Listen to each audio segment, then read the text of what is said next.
That time check was brought to you by ACS Manufacturing Corporation, ISO certified, world-class quality. ACS, goodbye to me, Mancha. Hello, bright bar blue. Isang labanan yan.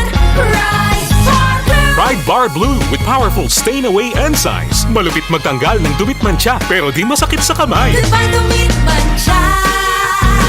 Hello, bright bar blue.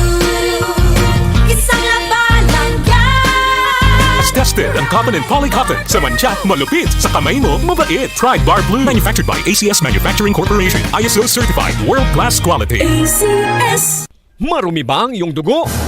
Huwag magpabaya kaibigan, mag-Santon Plus Gold na! Santon Plus Gold dahil ito'y subok na makatutulong sa iba't ibang uri ng karamdaman. Ang Santon Plus Gold ay merong ampalaya, mangosteen, malunggay, spirulina at garlic. Kaya mag-Santon Plus Gold na! Mabibili sa mga butika.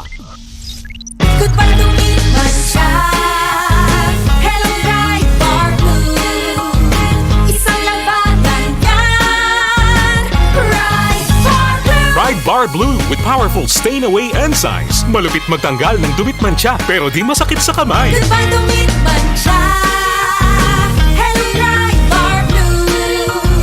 Isang labanan yan. As tested ang cotton and polycotton. Sa mancha, malupit. Sa kamay mo, mabait. Pride Bar Blue, manufactured by ACS Manufacturing Corporation. ISO certified, world-class quality. ACS. Hi, I'm Kathy Solis, Chief Communications Officer. I love MX3. Matagal na po ako nagtitake nito, kaya mahalaga to sa akin. In my life, I really feel God's love. In my challenges, I really feel that He's always by my side. My body's the temple of the Holy Spirit, so I take care of my body by eating healthy food and doing simple exercises like walking. I'm a believer of MX3. Noon pa man, alaga ka. I'm Kathy Solis, bilib ako sa MX3, kaya ako'y uminom ng MX3. Mahalagang paalala, ang MX3 ay hindi gamot at hindi dapat gamiting panggamot sa anumang uri ng sakit. Mula sa number 1, Smart Dishwashing Paste. Ang galing-galing mo!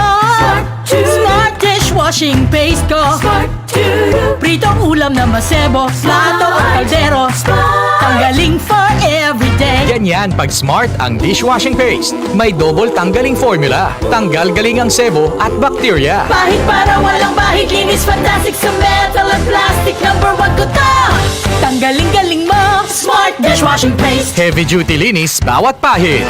Smart Dishwashing Paste, manufactured by ACS Manufacturing Corporation. ISO certified, world-class quality. ACS. Santon Plus Herbal Capsule. Ako si Roy, taga Santa Rosa, Laguna. Malabo yung mata ko. Sabi ng doktor, may glaucoma daw ako. Pero tinry kong uminom ng Santon Plus Herbal Capsule. Inaraw-araw ko, nawala yung glaucoma. Nabis talaga yung Santon Plus Herbal Capsule. Santon Plus. Mabibili sa mga butika. Para sa damit na ka-bloom sa bango, subukan ang Charm Fabric Conditioner. Charm Fatcon. Bangong kumaga-bloom. Charm Fatcon. Damit ay may bango ng salibong bulaklak. Charm Fabric Conditioner with Stay Fresh Technology. Damit ay ka-bloom sa bango.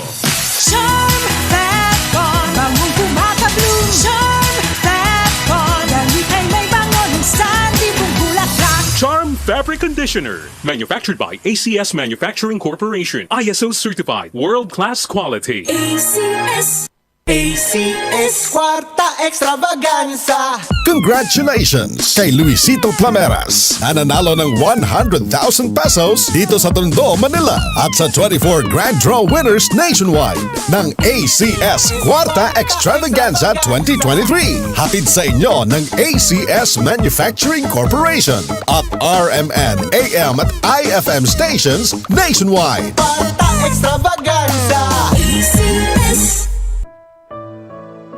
Pagbasa sa Aklat ng Kawikaan, Kabanata 10, Talata 1 hanggang 32.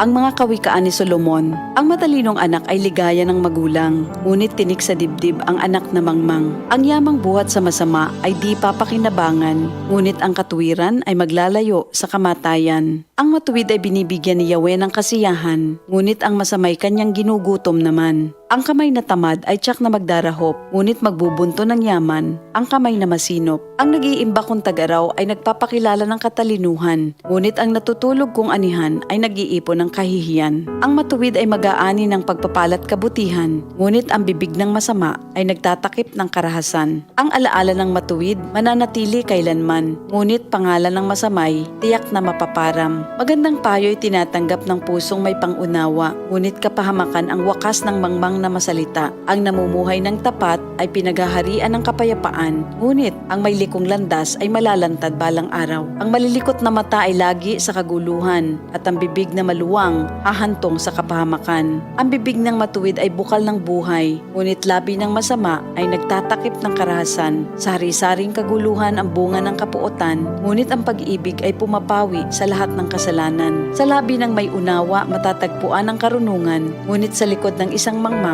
pamalo ang kailangan. Ang taong matalino ay nag-iimpok ng karunungan, ngunit ang salita ng mangmang ay nagdadala ng kapahamakan. Ang kayamanan ng mayamay matibay niyang tanggulan, ngunit ang kahirapan ng yagit ay kanyang kapahamakan. Ang kinikita ng matuwid ay nagbibigay buhay, ngunit ang sama-sama winawalda sa kasamaan. Ang nakikinig sa payo ay nasa daan ng buhay, ngunit ang ayaw sumunod ay tungo sa pagkaligaw. Ang nagtatanim ng puot ay puno ng kasinungalingan. Ang naninira sa kanyang kapwa ay isang taong mangmang. Ang taong masalita ay malapit sa pagkakasala, ngunit nagpipigil ng dila ay dunong ang pakilala. Ang dila ng matuwid ay tulad ng pilak na mahalaga, ngunit ang puso ng mangmang ay basura ang kagaya. Ang labi ng matuwid sa marami ay pakinabang, ngunit ang mangmang ay namamatay ng walang karunungan. Ang pagpapala ni Yahweh ay kayamanan na walang kasamang kabalisahan. Ang paggawa ng kasalanan ay kasiyahan ng masama, ngunit ang mabuting asal, kasiyahan ng may unawa. Ang kinatatakutan ng masama ay magaganap sa kanya, ngunit ang hangarin ng matuwid ay matatamo niya. Tinatangay ng hangin ang taong masama,